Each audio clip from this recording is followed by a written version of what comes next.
Boston neighborhoods are experiencing major transformations. Throughout Dorchester, Roxbury, Jamaica Plain, downtown Boston, and other neighborhoods, new housing is being developed. It's all happening to accommodate the rapid growth of new residents and to maintain a robust and vibrant city. Mayor Walsh's vision for Boston is of a thriving, healthy, and innovative city that bridges equality and opportunity for all. How do these new developments impact you? You're about to find out. Brian Golden, the director of Boston Planning and Development Agency, is with us today. He oversees all aspects of the organization and focuses on executing its core mission of responsible, community-engaged planning and economic development. Brian, thank you so much for being with me today. It's a pleasure to be here. Thank you. Okay, so you are the director of the Boston Planning and Development Agency. You oversee all of these developments that are happening in Boston. Tell us about your role. Sure. So the Boston Planning and Development Agency, formerly known as the Boston Redevelopment Authority, the BRA, is responsible for 4 core functions in the city.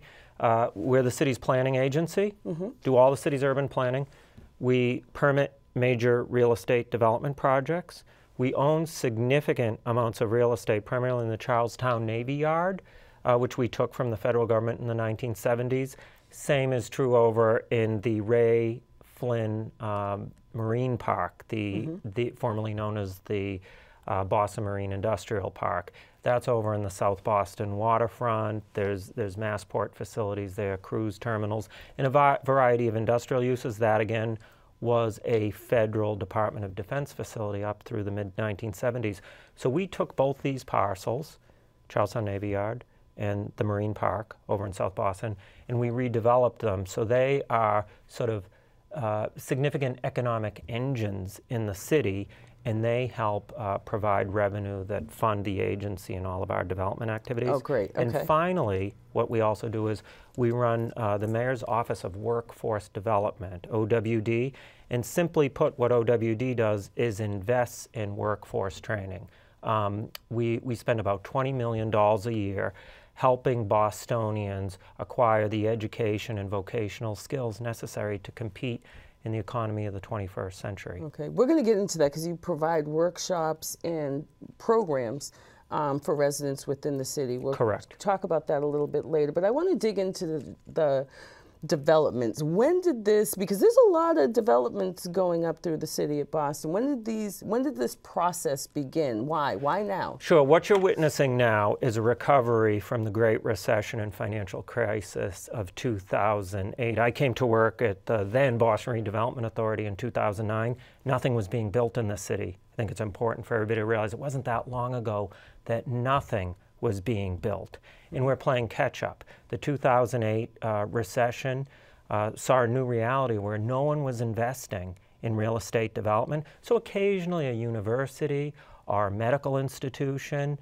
was able to finance a development because of their own particular capital campaigns that raised money. But normal development is through a combination of conventional debt and conventional equity investments, and that was all gone after 2008 because the global financial crisis and recession was preventing or dissuading people from investing. But a few years later, as the economy continued to turn upward, people were looking for good places to invest the money. There was a lot of pent-up demand. Boston was viewed as a very healthy and safe place to put money, and people invested here. So now, today, right now, there are 98 projects underway in Boston. Wow. There was basically none in 08, 09, 010, but we've cycled out 98 projects over 20,000 square feet each. Some of them are over 1 million square feet. But we've got 98 different projects that are 20,000 square feet or bigger, driving the Boston real estate development economy. And important for people to understand, it's the biggest building boom in the history of the city. From the colonial period forward, we haven't had this kind of development. It's definitely reshaping Boston. Let's talk about specifically what is happening in Dudley Square. There's a lot of new businesses, developments. Talk to us about that. What's happening? Dudley's an exciting part of the development story, and from an economic development standpoint, broader than simply real estate development. Dudley's a success story. Obviously, it wasn't so long ago that we opened the doors on the Bruce Bowling building, which is the headquarters of the Boston School Department, an award-winning public structure that has served as an anchor for further investment. People in and around Dudley want to invest there. Obviously, Dudley's not that far from the core downtown, so some of this significant interest that has always been in the south end as you get closer to the core downtown is being felt a little further south now in Dudley, so people want to invest in Dudley. We've made some key investments as a city there with a new police station, a magnificent, handsome new police station, as well as the bowling building, and now private economic development activity is taking place around it. So we're there, the Boston Planning and Development Agency, right now, we're in the midst of a planning exercise with community residents and community organizations and other leaders, shaping a vision for the future, and then we'll begin to see development populate that planning vision. But a lot of activity in Dudley already, a lot of investment in and around Dudley, and we see that ratcheting up the more planning we do. How is the agency maintaining the cultural integrity of that specific area? Sure. So as the city's planning agency, we work very closely with the Boston Landmarks Commission, which has a specific regulatory oversight portfolio regarding historic preservation. And in addition to the city efforts, both at the BPDA, our agency, and the Landmarks Commission, there's the Mass Historical Commission, MHC, at the state level, which is overseen by the Secretary of State. These three entities working in concert, as well as the nonprofit community, partners such as the Boston Preservation Alliance, which is a private nonprofit organization of preservation advocates. We work holistically, both with those inside and outside of government, to make sure that the decisions we're making, both from a planning perspective, ultimately leading to a development perspective, that we're sensitive to those things that need to be preserved, those things that need to be cherished and protected for all time. So obviously, we can't preserve every single thing in the city that happens to be old, but we do have a very rigorous process for everything that is old. It's analyzed by us as well as the other agencies I just mentioned to make sure that we identify those things that should and must be protected, and we go ahead and inform plans and development with an eye toward protection. So I think we understand there's almost a sacred trust there. We're one of the oldest cities in North America. And so much of what makes us attractive as a place to live, visit, and invest is our historic characteristics that really are unparalleled. You know, there might be arguments about a couple cities. Yeah, I actually miss, I mean, this was a long time since it was removed in 1987, I believe, was the Dudley Station. I mean, I know that it had to be replaced or removed. What is happening right beside, as far as the, what is it called, the MBTA? Sure, right beside the bowling building. Well, not only is it being preserved as an important transportation hub that will play a more central role in connecting people throughout the city as far as we can see into the future. It's the busiest bus terminal in the city of Boston. Oh, wow. That's where it all comes together. You can get on a bus right near my house in Alston and go straight into Dudley. And that's a significant ways away. But Dudley Station, from a mass transit standpoint, is where so much of the city and really the metro area connects. So the future for mass transit in Dudley Square is very, very robust, and it will stay that way. Great, great. What do you have some planning processes going on in Jamaica Plain, other parts of Roxbury, Dorchester Ave, South Boston, Glover's Corner. Do you want to add to that? Sure. As well? We certainly will add to that. I can't tell you today what the next destinations are for granular planning efforts, but you touch upon something really important. One of the reasons why we named ourselves the end of last year the Boston Planning and Development Agency, there were a variety of reasons. But the Boston Redevelopment Authority, when you listen to that name, it doesn't tell you much about what we do. It tells you about the redevelopment focus, but we're also the city's planning agency, and we thought it was important to get that front and center in people's minds. And one of the best ways to do it is to change your name and make sure planning is at least mentioned. So not only is it mentioned, it's mentioned first. The Boston Planning and Development Agency, we want people to know that we are about community-oriented planning that gives a meaningful voice to neighbors in their neighborhoods with regard to the future of their communities. And then we build developments that are consistent with those plans that the neighborhood has participated in. That's excellent. So these planning functions are really important. We're doing more of it than we historically have in recent decades. And as you mentioned, we've done some in the J.P. Rocks corridor, Washington Street, Forest Hills to Eggleston. We've done it in Dorchester Ave between Broadway Station and Andrews Station. We're doing it in Glover's Corner near Freeport Street and Dorchester Ave. We're doing it in Dudley.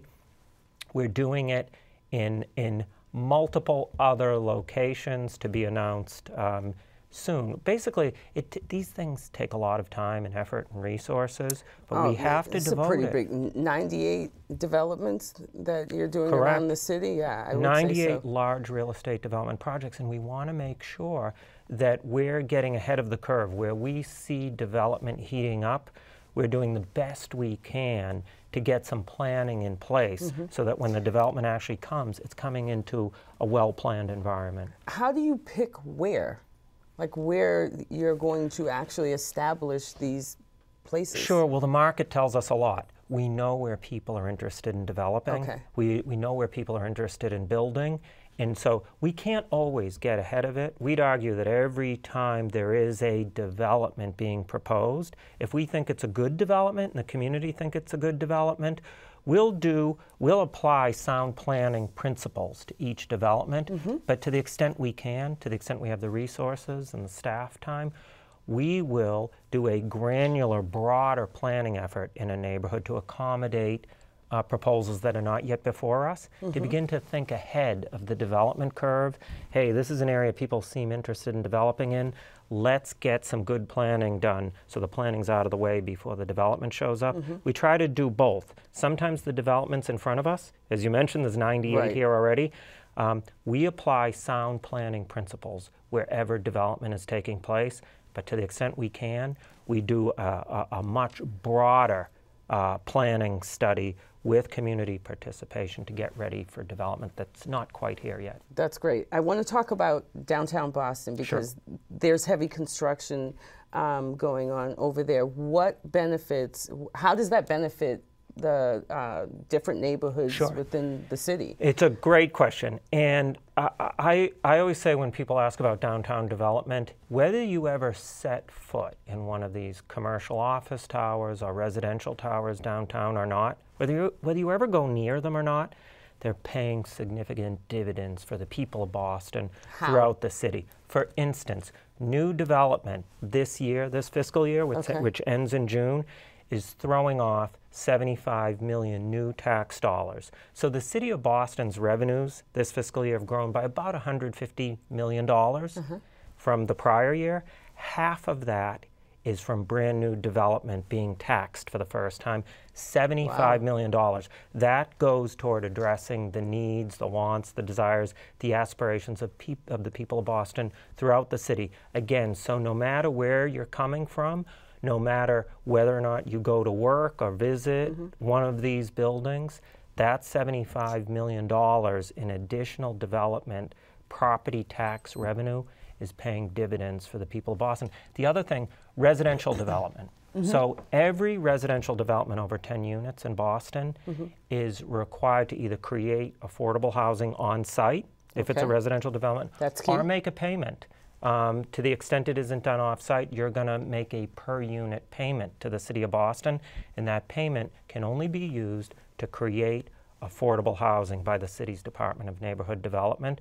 So again, whether you live or visit one of these towers or not, there are either units being created in those residential towers or cash being generated by those towers to create affordable housing in the city. So again, a big win for people, whether or not they're living in these so-called luxury towers downtown or not. And another policy, linkage, which has been around for a couple of decades, but linkage requires commercial buildings, office buildings, to generate both, based on the square footage of the building, affordable housing payments and job training payments. So some of the money we administer as a workforce development agency is the money being generated by commercial office towers. We take that so-called job training linkage money and put it to work, giving the people of Boston the skills they need to compete in the economy. Wow, you just broke that down very clear. Okay. I'm glad. Thank you so much, because that does raise some concerns for residents, so thank you for that. You talked about aspirations and dreams. Let's talk about that, how these developments actually help the residents in Boston. Could you give us some detailed information? I know there's a program, free college tuition program. I think that's great. Could we talk about that? Absolutely. So Mayor Walsh, about 2 years ago, conceived of a program by which we use some of this revenue that we that we just talked about to finance. I mean, we do some vocational, real nuts and bolts job training, but historically it hasn't been geared toward a degree, but we think community colleges are a magnificent place to develop sophisticated job training skills. So we're investing some of that money in a free college program for community college. So Boston public school graduates who meet a variety of qualifications can access a free community college education through our Office of Work, the Mayor's Office of Workforce Development, which we oversee. So again, you talk about giving somebody a leg up in competing in the economy of the 21st century. A free associate's degree is a really good place to start, and that's in addition to an array of programs we run to develop job skills. I actually was looking through that because I wanted to, be clear on what that actually involves, and it's actually a really, really good program. And basically, anyone that has the aspiration, the dream of continuing their education can basically do that. What information? Where can they go to? Find that? Sure. If you if you just do a search for the Mayor's Office of Workforce Development, OWD, or go to our website, the bostonplans.org, you can find the information. We frankly, I'm not being boastful, we have an excellent website presence. No, you do, actually. In the past couple of years, our IT staff, we've invested in a web presence, we've invested in IT, and a big piece of that is making what we do more transparent and accessible to the people of Boston. So whether you're interested in a planning effort, a development project in your neighborhood, or some of these training programs and education programs offered through the Mayor's Office of Workforce Development, you can find it all through our website. Also 311, correct? If you wanted to do it by phone, you could call 311, the Mayor's City Services hotline, and they would route you either through our web presence or to an actual human being who could talk to you about it in our agency. Okay, so you talk about, you talk about transparency. The mayor, that's basically what he's about, is proving and showing transparency. There are workshops and also public meetings, and people can submit questions or talk about their concerns or their joy about what's going on around the city. What's happening inside of those meetings? Sure. We're in a continuing process of growth and evolution.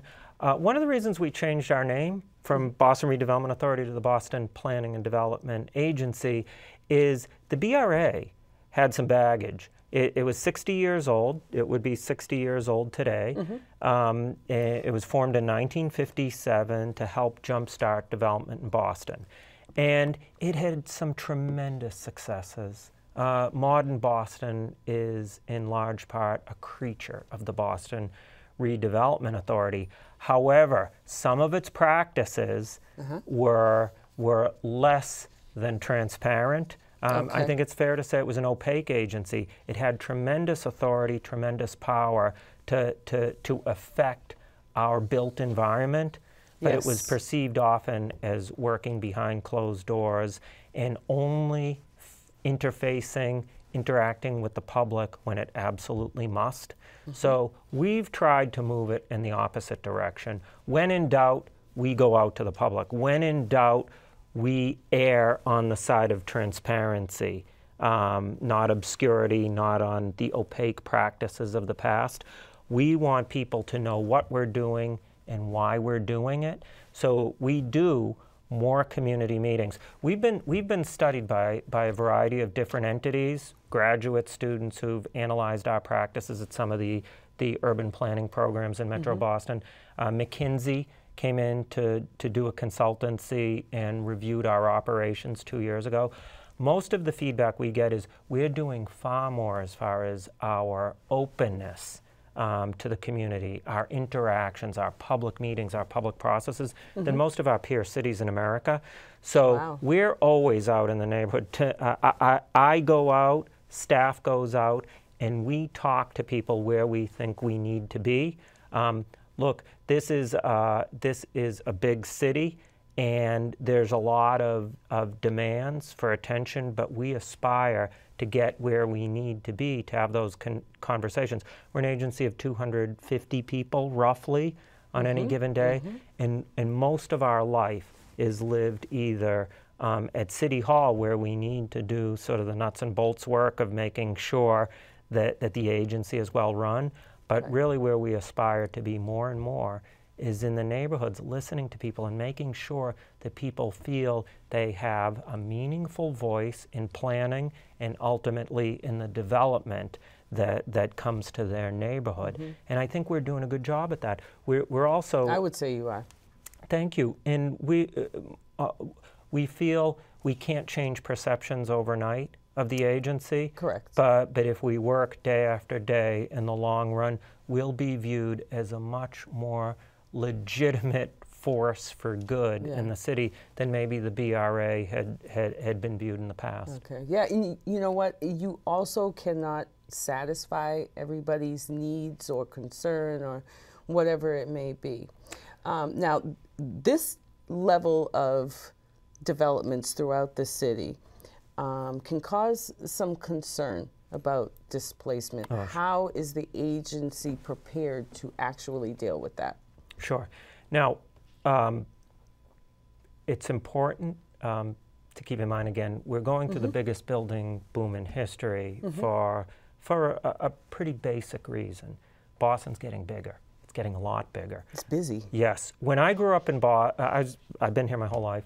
When I was growing up in the 70s and 80s, 1980 was Boston's low point for population, 560,000 people in the city in 1980. That's down from World War II. World War II, 1950. End of World War II, early 50s, the population was 800,000 people. It dropped to 560,000 people by 1980. Today, we're at 670,000 people. So we're at a significant increase in our population. Now, between 1980 and 2010, we were adding about 1,000 to 1,500 people a year to the city's population. That's when we began to grow again, but only about 1,000 to 1,500 people a year between 1980 and 2010. From 2010 till today, we're adding about 8,000 people a year. So our growth was very modest, and now it's shooting up. So what does that mean? Why, though? Why is it? Because Boston's a very attractive place to be. Is it because of the health and education? You look at the eds and the meds, sure. You look at the eds and the meds, area colleges and universities, and the medical institutions. Either you're interested in studying there or working there, or you're working at a business that is an offshoot that either directly or indirectly flows from that activity. So the so-called eds and meds are really important players in the economy of the 21st century. They've always been important, but there is a renewed global focus on Boston because of those qualities. 34 colleges and universities in Metro Boston, the vast majority of them in the city itself. Yes. Not to mention world-class medical institutions that really are the best in the world. And That's GE. what attracts people. Now we have GE, but you're right, this is the synergy. The more things like this happen, the more they continue to happen. Now that GE's coming here, the United States' 6th largest corporation is making its headquarters in Boston. They're already here. They're building a new building, but they're already here and operating out of here. When something like GE comes to Boston, other companies all over the world look at Boston and say, maybe we should think about going there and investing there and growing there.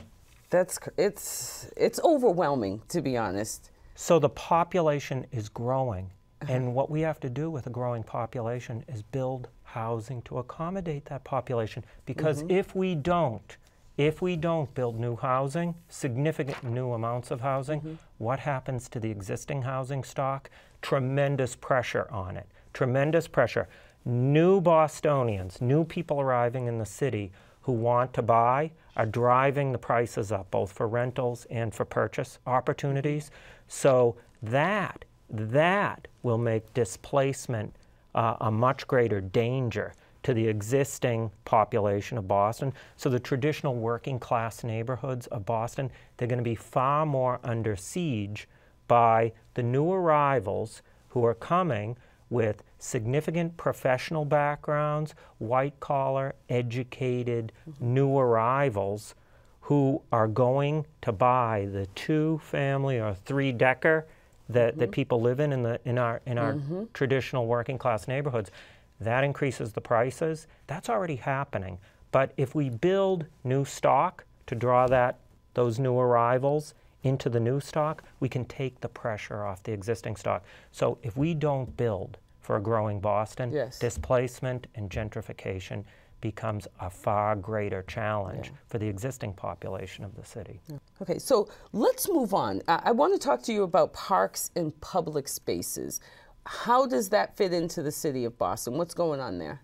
Sure. A livable, thriving, healthy city requires significant, meaningful open space. And you look downtown, we've got some real crown jewels, but most people on a daily basis or a weekly basis experience Boston's open spaces in their neighborhoods. And Mayor Walsh is committed to making sure that we have the best parks in the nation. And during his tenure as mayor, the city has invested more money in parks than it ever has before in its history, and we're proud of that. But every development decision we make at the Boston Planning and Development Agency is done with a fine eye towards some really fundamental benefits for the people of Boston. Affordable housing. Our decisions associated with development since 2000 have yielded $100 million in cash that is providing new affordable housing in Boston. We spend a lot of time making sure that housing is being created near mass transit and that road infrastructure and transportation infrastructure is adequate to the challenge of new development. And we focus really clearly on a quality of life imperative. Open space, and we're doing it everywhere. Over in the Seaport, 16 new acres of open space will come online. The Parks and Rec Commissioner, Chris Cook, who's a wonderful leader for our park system, is almost embedded in our functions. Everything we do in the development world has an eye turned to the need for meaningful open space. So if that means parks needs revenue to invest in existing parks, we try to work with developers to make sure those investments occur in and around their developments. We also work with developers to make sure they create new open space if we think there is an absence of it near their developments. So we work very closely with the city's Parks and Recs department to make sure that there are not just adequate but terrific open spaces near development for the people of Boston. What is your vision? I'm assuming this is all for the mayor's vision of 2030. what is your vision? Sure. So for the city of Boston? Sure. And again, I encourage anyone interested to just do a search for Imagine Boston 2030. Okay. This is the mayor's commitment to a well-planned future for the city. Some of that involves land use planning, but the Imagine 2030 is not just about the Boston Planning and Development Agency and real estate development. It's about open space. It's about climate change and sea level rise.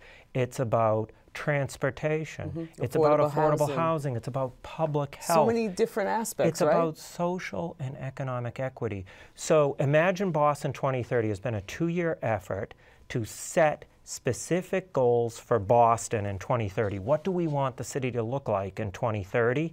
And now that we're coming to the end of that process, identifying the goals, we'll identify specific policies, specific interventions that will help us achieve those goals. So anybody interested in the mayor's aspirations for 2030 can just do a search for Imagine Boston 2030, and it'll bring you right to the products that are out there now. There's a draft being circulated of Imagine Boston 2030, the plan for 2030. Okay. And we welcome public input and comment on it. We'll have some information at the end of this program to let people know where they can go to follow your developments. Thank you so much. We really need you back here when things are well further underway. Yeah, thank you so much. I appreciate it.